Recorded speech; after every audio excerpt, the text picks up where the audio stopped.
지금 삶에서 여러분이 변화되고 싶은 목표가 뭡니까? 한 50억 있으면 다 해결할 수 있겠습니까? 연세가 좀 드신 분들은 한 10년, 20년 젊어지시면 모든 게 다 해결되겠습니까? 우리가 변화되고 싶은 지향점이 뭐냐 그 말입니다.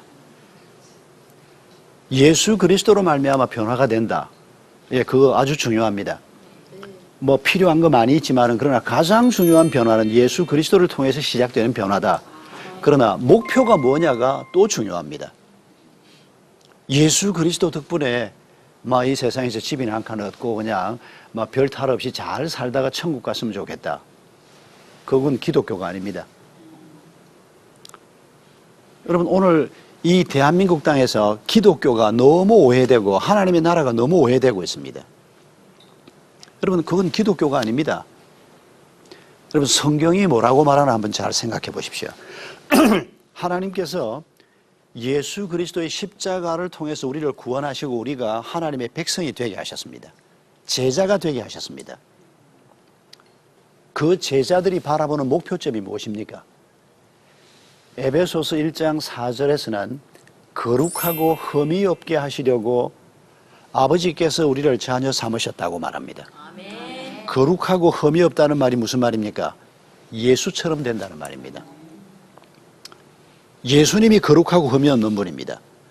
거룩은 하나님의 가장 중요한 성품입니다. 거룩하고 흠이 없게 하시려고 우리를 자녀 삼으셨다.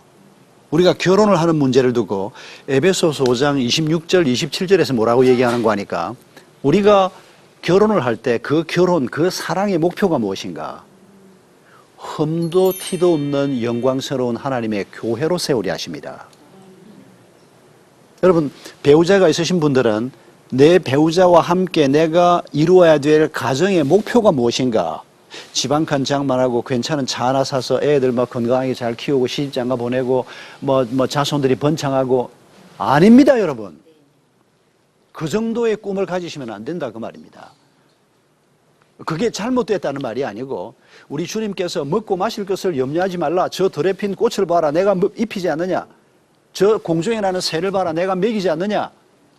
그렇게 말씀하시면서 먹고 마실 것을 염려하지 말라. 그게 무슨 뜻입니까? 뭐 너희들이 먹든지 굶든지 난 모르겠다 그 말입니까?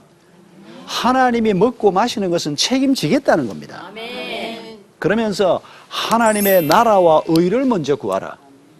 그 하나님의 나라와 의가 뭡니까? 우리가 개인적인 관점에서 볼 때 내가 예수를 닮는 것입니다. 이 세상에서 우리가 존재하면서 뭐 이왕이면 몸도 건강하시고 이왕이면 집도 다 장만하시고 이 세상에서 우리가 누릴 수 있는 하나님의 일반적인 여러 가지 은혜도 누리시기 바랍니다. 그건 하나님이 우리에게 얼마든지 주실 수 있고 우리가 누리도 괜찮은 것들입니다. 그러나 그것에 묶이면 안 된다는 겁니다. 왜냐하면 그보다 더 큰 목표가 있기 때문입니다. 그게 에베소 1장 4절에서는 우리를 거룩하고 흠이 없게 하시려고. 여러분 마태복음 5장 48절에서는 또 뭐라고 말하는 거 하니까 아버지의 온전하심 같이 너희도 온전하라. 이게 완전이라는 단어입니다. 아니 예수 믿고 10년 20년이 지나도 이렇게 누추하고 보잘것없고 성질나고 여전히 교회 가면 김집사 그 인간은 꼬리 베기 싫고 뭐 김 집사님 계시면 막 용서하십시오. 막 교회에 제일 많은 게 김 집사니까. 여러분 예수를 믿어도 우리에게 그런 문제가 계속 남지 않습니까? 네. 이런 우리를 보고 하나님께서 내가 완전한 것처럼 내 자식인 내 나라 백성인 너희도 완전해야 된다. 그게 내가 너희를 내 자녀로 삼은 너희 삶의 목표다. 이렇게 말씀하시는 겁니다. 여러분 이 목표를 우리가 제대로 붙잡지 못하면 큰일 나는 것입니다. 그저 예수 믿는 게 뭐 이 세상에서 남부럽지 않게 사는 게 예수 믿는 목표다. 참 불쌍한 사람입니다. 그건 예수 안 믿어도 열심히 일하면 이룰 수 있습니다. 그것 때문에 예수님이 십자가에서 그렇게 비참하게 돌아가신 게 아닙니다. 그건 예수님이 그렇게 비참하게 안 돌아가시도 우리가 조금만 열심히 하고 술, 담배 끊고 못된 짓 안 하고 착하게 열심히 하면 큰 부자는 못 될지 몰라도 우리 자식들 밥 먹이고 우리가 집 한 칸 사고 하는 건 할 수 있습니다.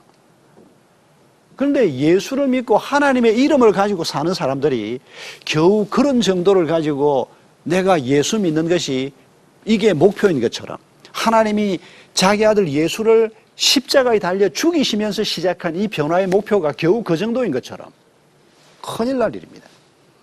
교회 목표는 그저 사람들 많이 전도해서 모아놓고 헌금 열심히 해서 예배당 짓고 또 교육관 짓고 또 뭐 기도원도 하나 짓고 교회 버스도 하나 사고, 그게 교회 목표가 아닙니다.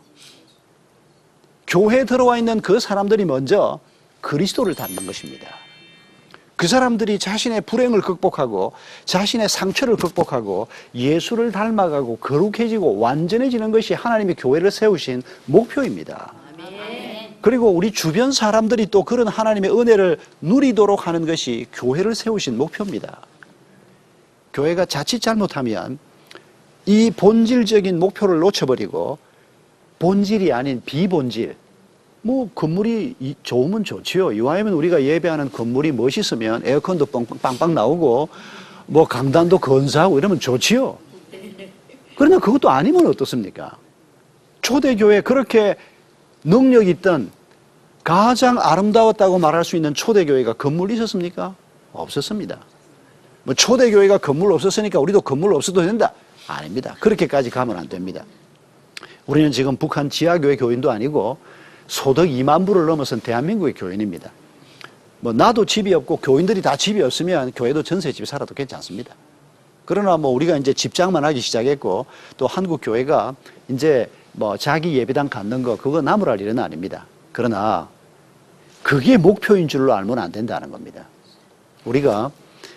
우리 모든 그리스도인들이 목사로부터 시작해서 어린 아이 하나까지 예수님을 닮아가는 것, 이게 하나님이 우리에게 주신 변화의 목표점이라는 것입니다. 여러분, 이스라엘 백성들이 광야 여행을 할 때 어떤 식으로 진을 쳤는지 아시죠? 세 지파씩 동서남북으로 진을 치게 하고 한가운데 뭐가 있었습니까? 성막이 있었습니다.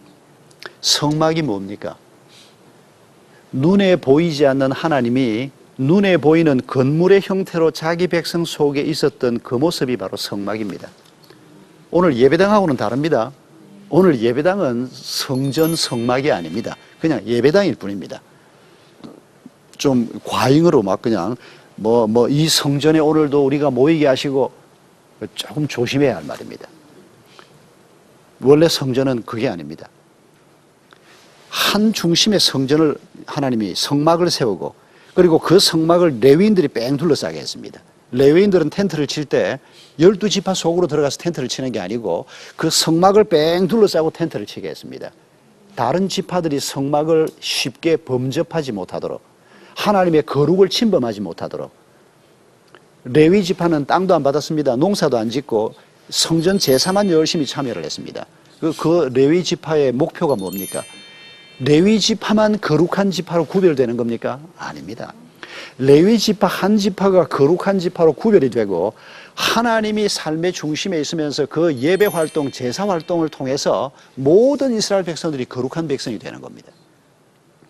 하나님이 그 삶의 중심에 계시고 하나님이 우리의 목표점이 되시고 하나님이 주신 삶의 방법을 가지고 우리가 살아가는, 이걸 주님이 우리에게 가르치고 있는 것입니다. 여러분, 우리의 이 변화의 목표에서 생각해야 될 게 한 가지가 더 있습니다. 이 변화가 내가 예수 그리스도를 닮아가고 내가 하나님을 닮아가는 것으로만 국한해서 생각하면 이건 너무 좁게 생각하는 겁니다. 하나가 더 있습니다. 이렇게 변화된 나를 통해서 하나님께서 사랑하고 섬기고 사역하게 하시는 것입니다. 이걸 놓쳐버리고 내가 하나님을 닮는 것, 그러면 다 산속에 들어가서 살아야죠. 날마다 성경 붙들고 살고 그냥 금식하고 살고 그렇게 살아야죠. 그런데 하나님께서 우리에게 결혼해서 가정을 갖게 했습니다. 부부가 왜 부부가 됐을까요? 서로 돕는 배필되라고. 도와서 어떻게 하라고? 도와서 둘이 잘 먹고 잘 살라고? 예, 물론 잘 먹고 잘 살아야죠. 그러나 서로 도와서 목표가 뭔고 하니까 흠도 티도 없는 영광스러운 교회인 그리스도의 몸을 세우라고. 거기에서 자녀들이 또 태어나고 이 하나님 나라 운동이 다음 세대로 연결되라고. 그렇게 해서 천대에 이르도록 하나님의 은혜를 누리는 자녀들이 계속해서 태어나고 하나님 나라 운동이 우리 세대가 없어져도 다음에 또 하고 또 하고 이게 하나님께서 우리에게 맡겨주신 사역이라는 것입니다. 아멘. 이걸 마태복음 28장 18절 표현으로 바꾸면 모든 사람을 내 제자로 삼아라. 내가 어떻게 모든 사람을 제자로 삼아? 당신이 70억을 어떻게 제자로 삼겠습니까? 그게 아니고 나는 내 옆에 있는 한두 사람 제자 삼으면 되는 겁니다. 나는 내 자식들이 그리스도의 제자가 되도록 부모 노릇 잘하면 되고 내 남편, 내 아내가 그리스도의 신실한 제자가 되도록 잘 도우면 되고 그리고 하나님이 붙여주는 내 주변 사람들 뭐 숫자는 그렇게 많지 않을 수 있습니다. 내 초등학교 동창 누구 우리 옆집 아파트 105 아줌마 누구 한 몇 사람쯤일 수 있습니다. 그러나 하나님이 붙여주는 그 사람들을 우리가 섬기고 돕는 겁니다. 그렇게 해서 우리에게 주신 사명 모든 사람을 내 제자로 삼아라. 또 요한복음 21장 표현으로 바꾸면 내 양을 치라. 그게 바로 주님의 양을 우리가 치는 겁니다.